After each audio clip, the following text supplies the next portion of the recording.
My name is George A. Filer the third. I don't normally use the third.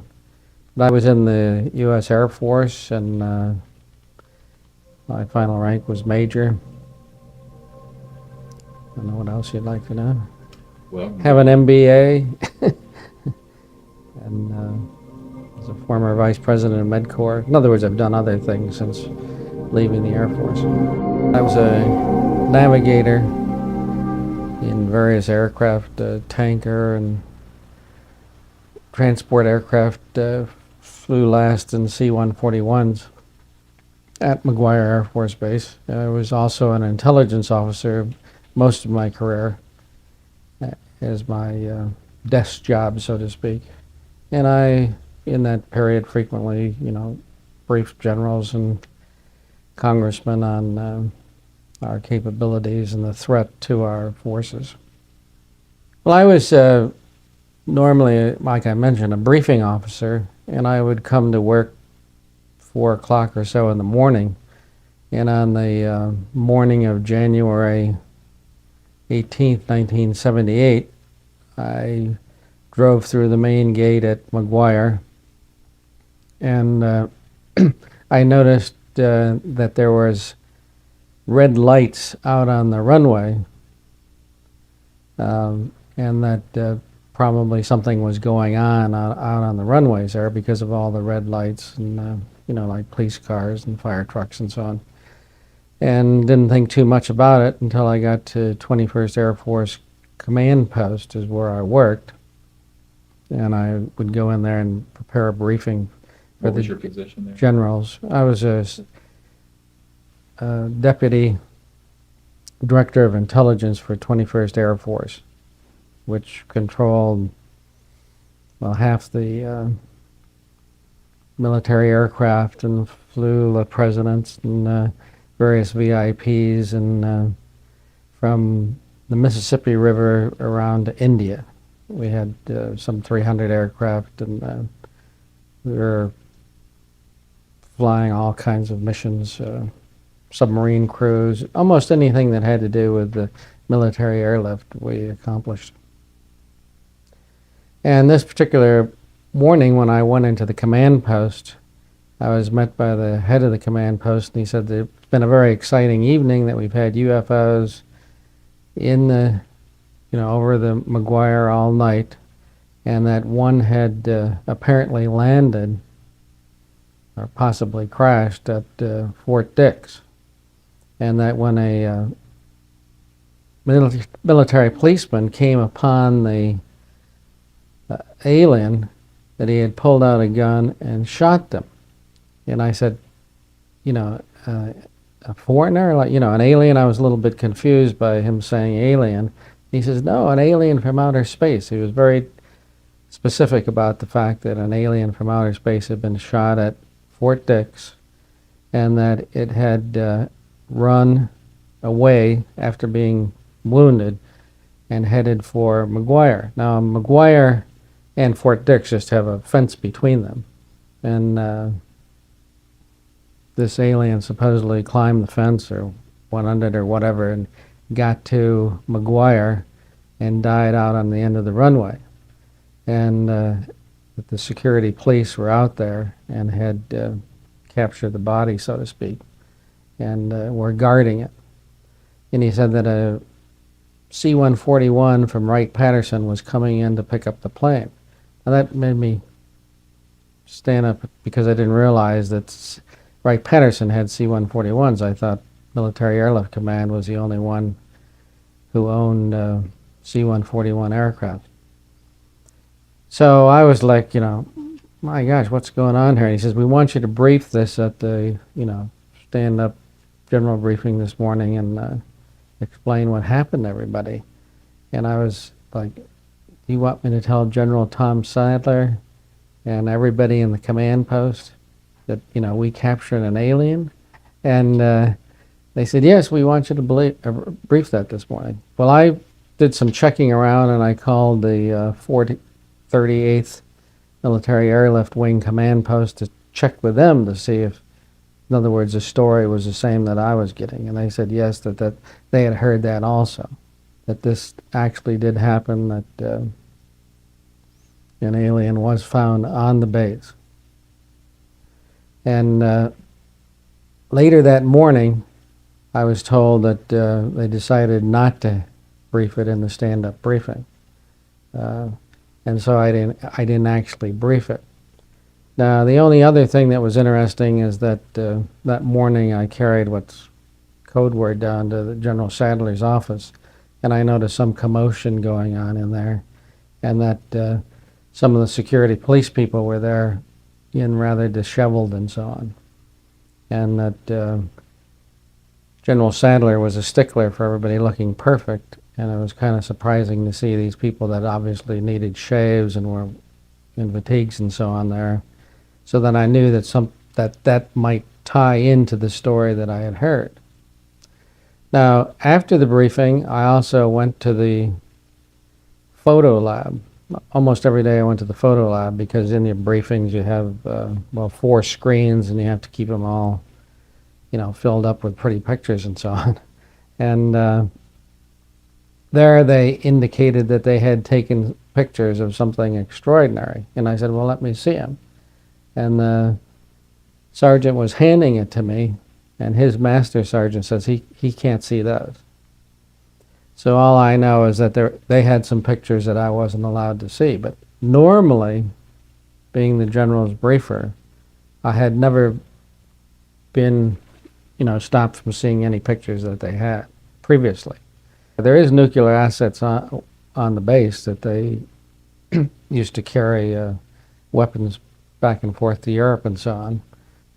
I had done some checking around because I became interested.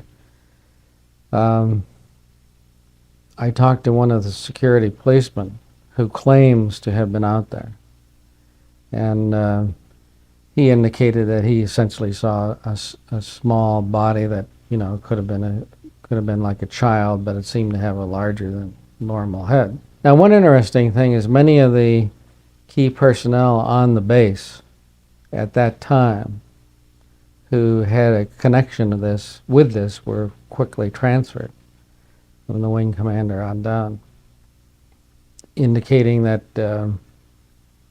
if you knew something, they tended to split you up, so to speak, so you couldn't talk about it.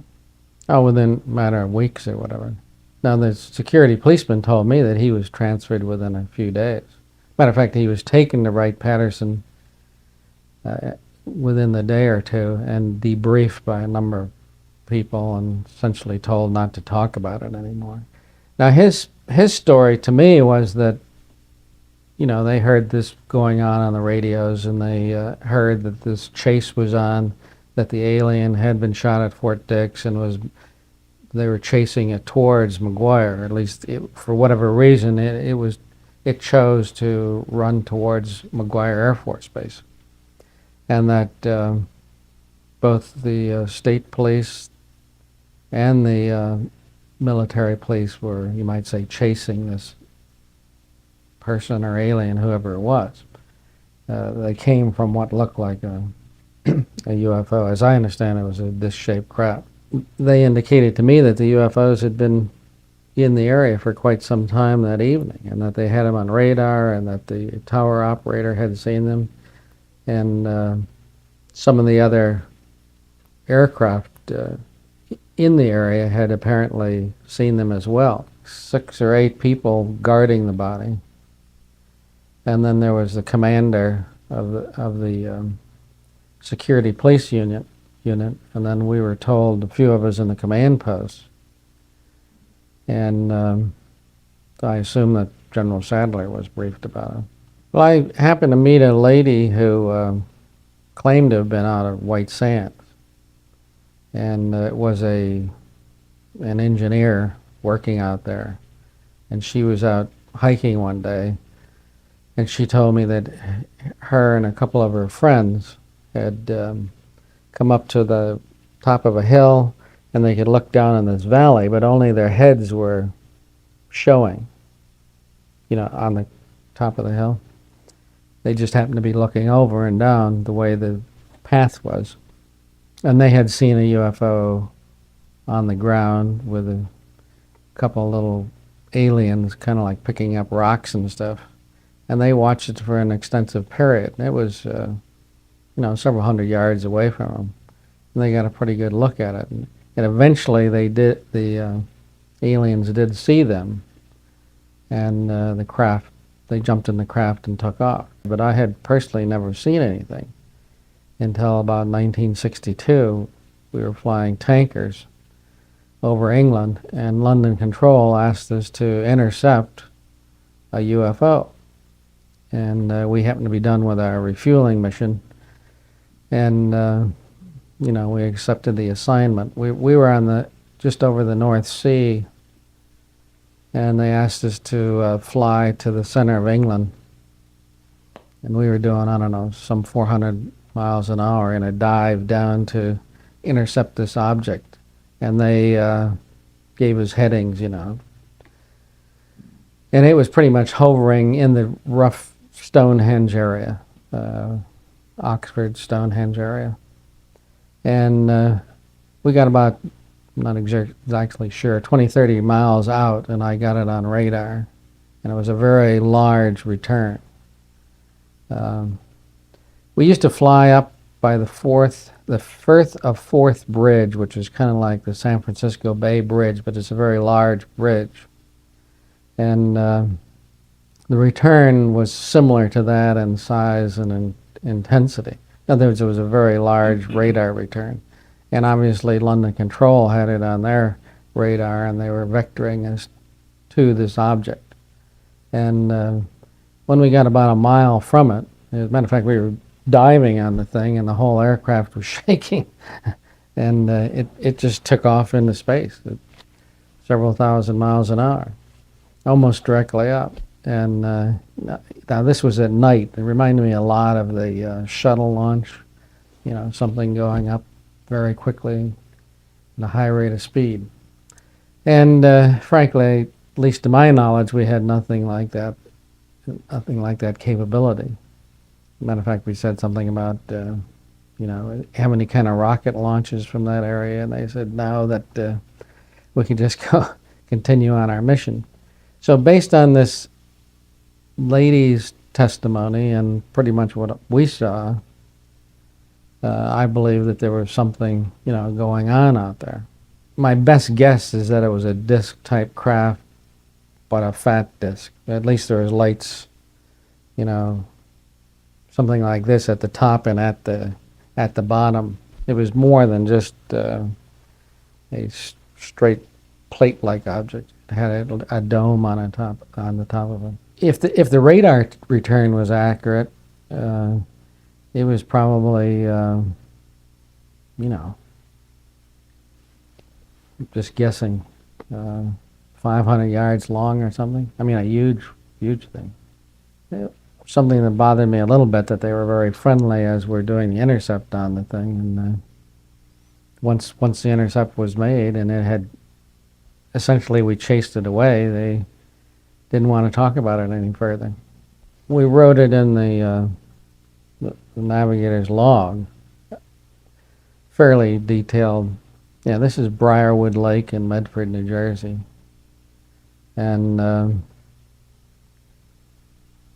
we had just moved into this house. In any case, we were asleep about, I'm just guessing, 3 o'clock in the morning, and I'm asleep with my wife, and suddenly the room got very bright in the middle of the night. So I got up out of bed and opened up the shade, but most of the light was even coming through the shade. And looked outside, and I don't know if most people have seen a submarine surfacing with all the water coming off. Well, this was like a disc about 30 feet in diameter surfacing. And what looked to me like water coming off of it. But frequently I had flown the Atlantic and Pacific and so on, and seen the aurora borealis, or the northern lights, and around the craft were this ionization very similar to the aurora borealis. And it just kind of moved across the lake for a while and flew off at a fairly high rate of speed. Now, because of that, I've checked with a lot of the neighbors, and there's, I don't know the exact numbers, but there's like 40 or 50 lakes in Medford and Medford Lakes. And I frequently brought up the subject if they had seen anything. And it's amazing how many people have actually seen craft on the lakes. Well, occasionally I used to brief on the UFO sightings that had been occurred around the world to the generals. One that sticks out in my mind is 1976. There was a famous sighting in Tehran, Iran, where an F-4 or a couple F-4s chased a UFO. That kind of sighting I would brief on occasion to the generals, and they would be, more or less interested. Then someone would stop by and say, well, I had my sighting. We were flying 106s over Colorado or whatever, and we dove on the UFO sitting there. Very similar to my story, except I was in a four-engine tanker, and they were in a, two fighters, and they would dive on the thing.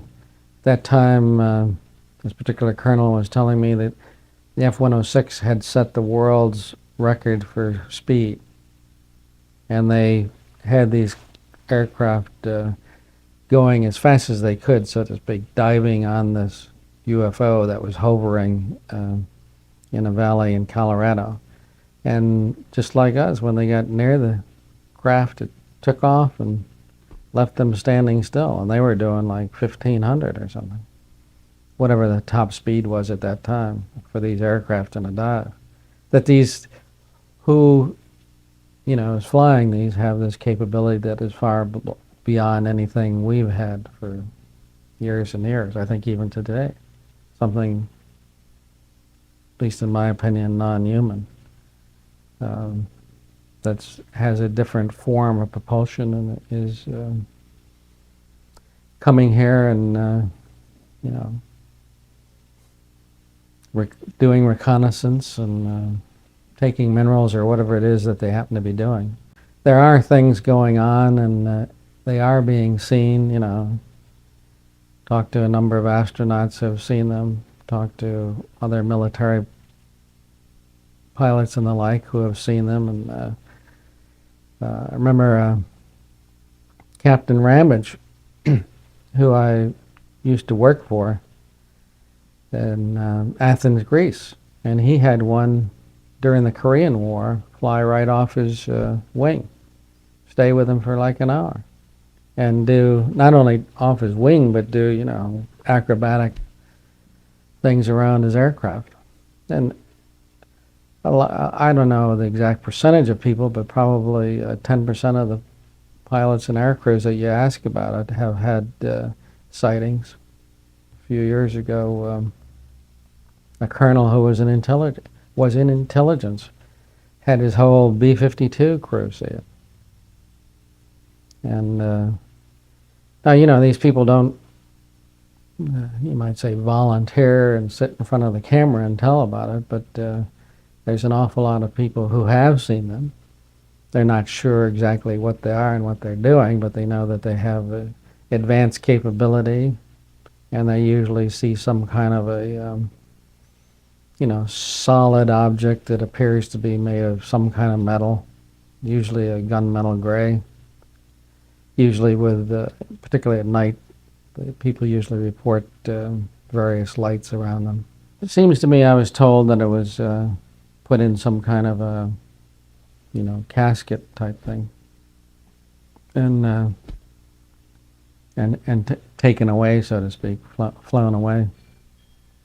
I think that in 1947 or in that time frame, something crashed out west. Whether it was Roswell, the specific Roswell that's been written about, but I think something happened out there, at least based on, you might say the talk in the military that something crashed sometime out there.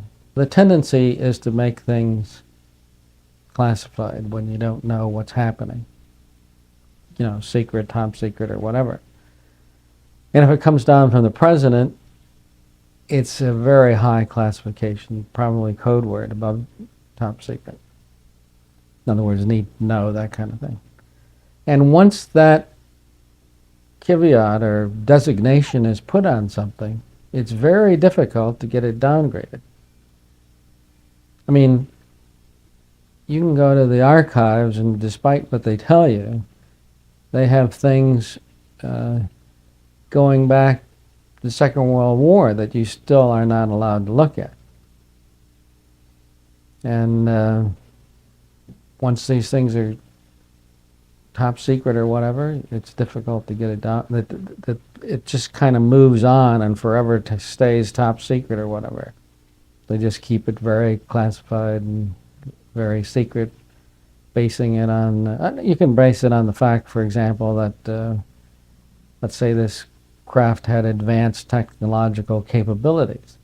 So you don't want the other side, so to speak, to know what you know and how these things work and the like. It's to your advantage to keep this secret. I think that it's time that these various programs come out. Now, one of the things that I've found is that the way it's been kept secret to a big extent is the fact of through ridicule. If it always had been just top secret, I think most of the world would know about it tonight. But they put in a kind of a ridicule factor, which made people, you'll hear somebody telling a story like this, they'll say, well, he must be crazy that he believes in UFOs.